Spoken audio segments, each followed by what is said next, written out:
Bonjour à tous. Petite histoire intitulée « Les lumières contre l'ombre ».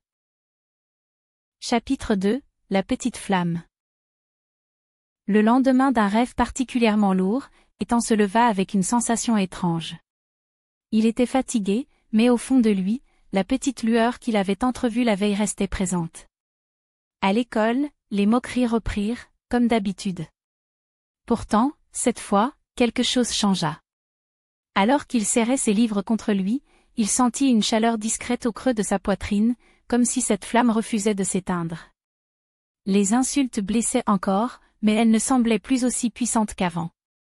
Il ne savait pas d'où venait cette force nouvelle, et cela l'intriguait. Un détail pourtant anodin déclencha un déclic. Dans la cour, une camarade de classe, une fille nommée Lina, le regarda différemment des autres. Elle ne riait pas, ne chuchotait pas, elle avait même un air inquiet. Lorsqu'elle s'approcha pour lui demander s'il allait bien, Ethan resta figé. Personne ne lui avait jamais posé cette question. Il n'osa pas répondre, les mots restaient bloqués, mais ses yeux parlèrent pour lui. Dans son silence, Lina comprit quelque chose. Elle ne força pas, ne jugea pas, elle posa seulement une main brève sur son épaule avant de repartir.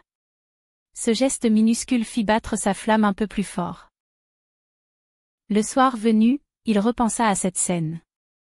L'ombre était là, comme toujours, prête à s'installer dans son rêve. Mais cette fois, la lumière dans sa poitrine répondit. Elle forma une petite étincelle qui éclaira une partie du noir. L'ombre recula d'un pas, comme surprise. Ethan comprit alors que cette force ne venait pas seulement de lui, mais aussi des autres. Le simple regard bienveillant, le geste d'une camarade, avait nourri sa lumière. Ce n'était peut-être pas suffisant pour vaincre l'ombre, mais c'était un début. Allongé dans son lit, Ethan ferma les yeux et imagina cette flamme devenir une chandelle, fragile mais réelle.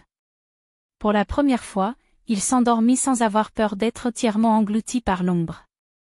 Le lendemain l'inquiétait encore, mais il savait désormais qu'il n'était pas invisible.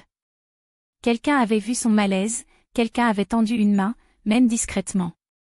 Et cette vérité, simple mais immense, changeait tout, il n'était pas seul.